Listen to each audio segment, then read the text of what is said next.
याजूज माजूज का वाकया हिंदी में।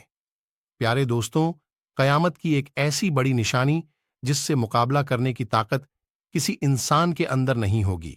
ऐसी कौम जिसका जिक्र कयामत के करीब पेश आने वाले वाक्यात में मिलता है।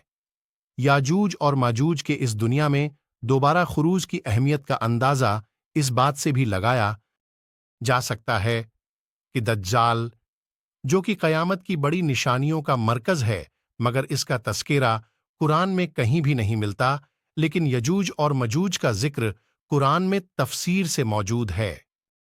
याजूज माजूज का वाकया हिंदी में।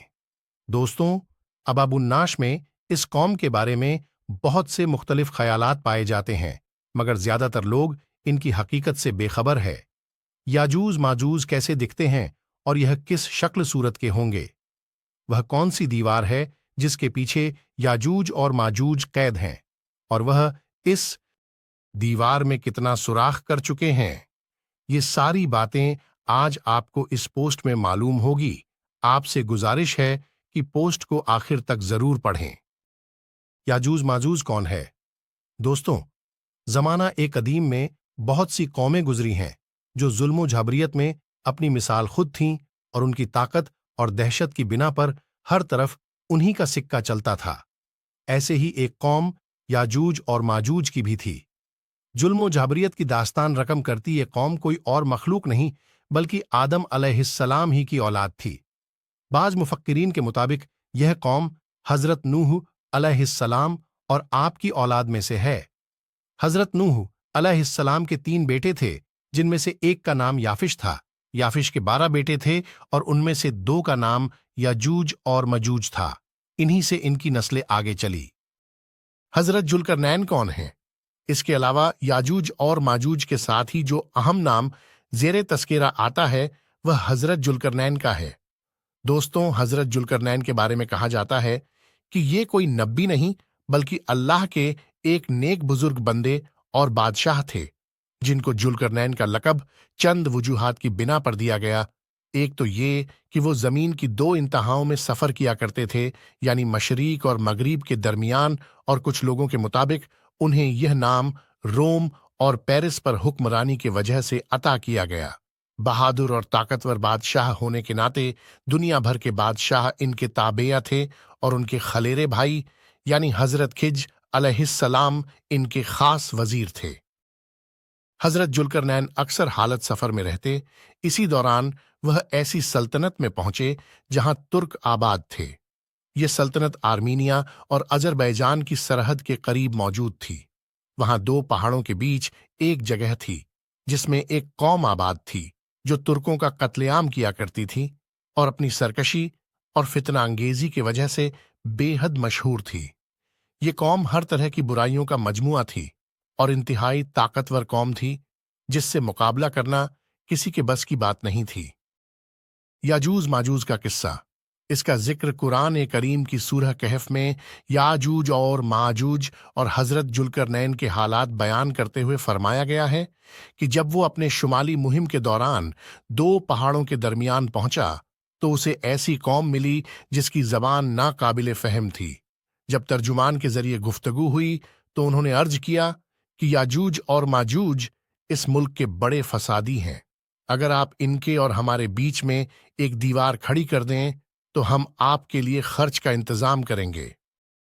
हजरत जुल्करनैन ने बगैर किसी खर्च या मुआवजे के सिर्फ सवाब की नीयत से इस काम को करने की रजामंदी जाहिर कर दी और उन पहाड़ों के दरमियान लोहे और पिघले हुए तांबे की एक मजबूत दीवार खड़ी कर दी, जिससे वक्ती तौर पर याजूज और माजूज का फितना दब गया। और जब यह दीवार तामीर हो गई तो हजरत जुल्करनैन ने अल्लाह ताला का शुक्र अदा किया और साथ ही लोगों को यह भी बता दिया कि अगरचे दीवार बहुत मजबूत है, मगर यह हमेशा के लिए नहीं है। जब उस रब का हुक्म करीब आएगा तो यह दीवार खुल जाएगी। सहीह बुखारी हदीस में नबी अकरम हजरत मोहम्मद मुस्तफ़ा सल्लल्लाहु अलैहि वसल्लम ने इस दीवार में थोड़े से सुराख को फितने के करीब होने से ताबीर फरमाया था।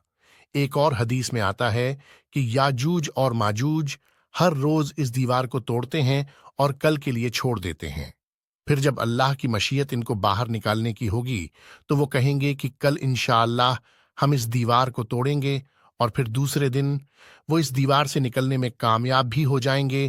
جب یہ قوم آزاد ہو جائے گی تو وہ تباہی مچاتے ہوئے نکل پڑے گی، اور ان کا پہلا گروہ بحر تبریہ تک پہنچے گا اور اس جھیل کا سارا پانی پی جائے گا۔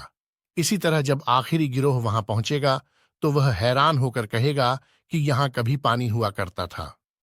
پھر یہ قوم ہر طرف فساد برپا کر دے گی اور ہر بلندی سے اترتی ہوئی نظر آئے گی، اور ایک وقت ایسا آئے گا کہ ساری زمین پر انہی کا قبضہ ہوگا۔ جب یہ قوم یروشلم کے پہاڑ پر پہنچے گی تو کہے گی اب تمام زمین پر ہمارا قبضہ ہے، اور آسمان کی طرف تیر برسانا شروع کر دے گی، اور وہ تیر خون سے رنگے ہوئے واپس لوٹیں گے۔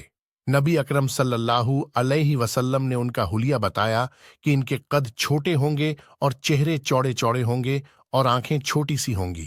پھر حضرت عیسیٰ علیہ السلام کو اللہ رب العزت ارشاد فرمائے گا کہ وہ مسلمانوں کو دور کی طرف جمع کر لے، کیونکہ یاجوج اور ماجوج کا مقابلہ کسی کے بس میں نہ ہوگا۔ حضرت عیسیٰ علیہ السلام اور ان کے ساتھی اس وقت ایسی جگہ کھڑے ہوں گے جہاں کھانے پینے کی سخت کمی ہوگی۔ پھر لوگوں کی درخواست پر حضرت عیسیٰ علیہ السلام اللہ تعالیٰ سے دعا فرمائیں گے۔ اللہ تعالیٰ ان کی گردن اور کانوں میں کیڑے پیدا فرمائے گا، اور وہ سب ان سے ہلاک ہو جائیں گے، اور عالم یہ ہوگا کہ ہر طرف انہی کی لاشیں بکھری پڑی ہوں گی۔ پھر اللہ رب العالمین خاص قسم کے پرندوں کو مقرر کرے گا جن کی گردن اونٹوں کی طرح ہوگی، اور وہ ان کی لاشوں کو اٹھا کر اس جگہ لے جائیں گے جہاں پر اللہ کا حکم ہوگا۔ پھر تیز بارش ہوگی جو ساری زمین کو صاف کر دے گی، اور ہر طرف ہریالی اور خوشحالی ہوگی، اور اس طرح یاجوج اور ماجوج کا اس دنیا سے خاتمہ ہو جائے گا۔ دوستوں، امید ہے کہ یاجوج اور ماجوج کے بارے میں یہ پوسٹ آپ کو پسند آیا ہوگا۔ اسے اپنے تمام دوستوں کو شیئر ضرور کیجیے گا۔ ہماری اگلی پوسٹ کے آنے تک آپ اپنا اور اپنوں کا بہت خیال رکھیے گا۔ تب تک کے لیے اللہ حافظ۔